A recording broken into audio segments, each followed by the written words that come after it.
Hey there, buds, and welcome back to Offbeat Blue. Now, last week we talked about making SMART goals, and that was awesome, even featured a little bit of T-Pain. And this week we're going to talk about math. Mathematics? That's for eggheads. Eggheads? No, it's not just for eggheads. Everybody needs some of it in their lives. We're not going to get super complicated with it. You're not going to have to, name all the digits of pi or... Pi is equal to 3.141592653589747, etc., etc., etc. It's great for you that you know how to do that, but it's not for everyone. And we're really not talking about math that's that complex. 3.5 plus 4 to 4.5 minus 3, divided by 9.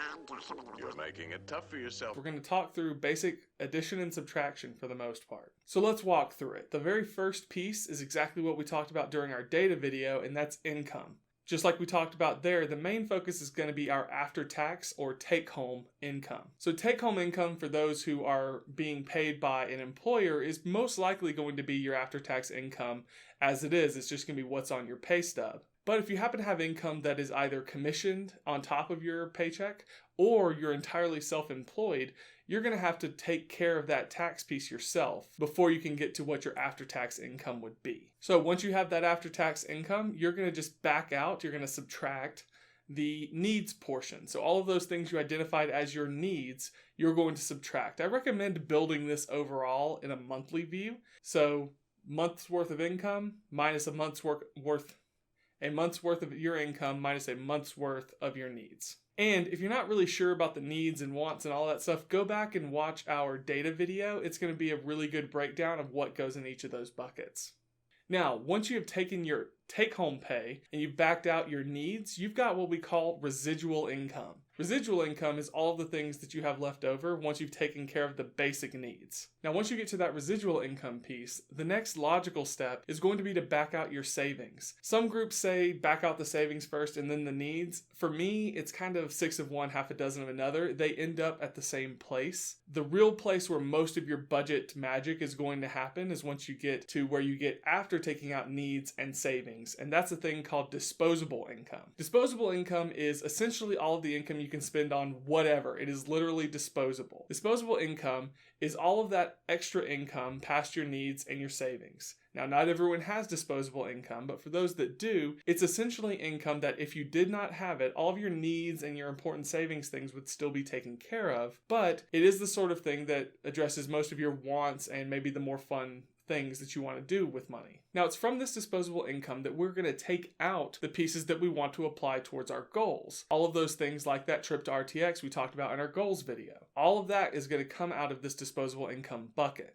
And we'll talk about how to measure and make sure that we're doing that in a later video, but the main piece to know here is you have all of the income in your disposable income to play with. So once you've gotten to your disposable income and you've started to play around with how that affects some of your long-term, short-term goals, the next real step is to take a step back, look it over, and ask yourself, do the relationships between these different numbers make sense to you? Does it feel right that you're spending so much on your needs and so much on savings, wants, and goals? Does it feel right, the buckets they're in? Does it feel like you're spending too much or too little? And then ask yourself why. Why does it feel odd, if it does? Or why doesn't it?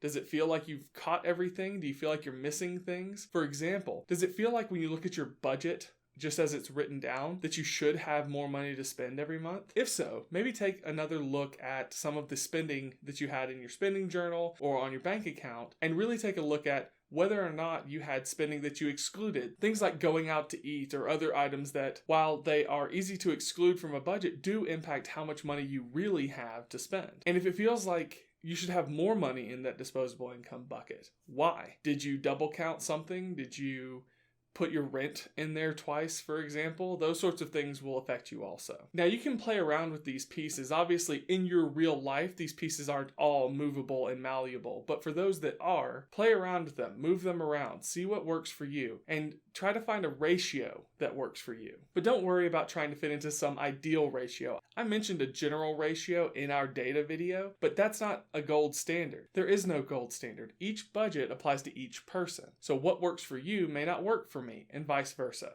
We can all try to fit into some golden version of a ratio, some perfect ideal of how money should be spent. And maybe we can make it there, but maybe that's not how our life needs to be lived. And that's fine. We just need to make sure that we're taking care of those things that are really important to us to get by and to thrive in this world. So in the end, each person's budget takes its own shape.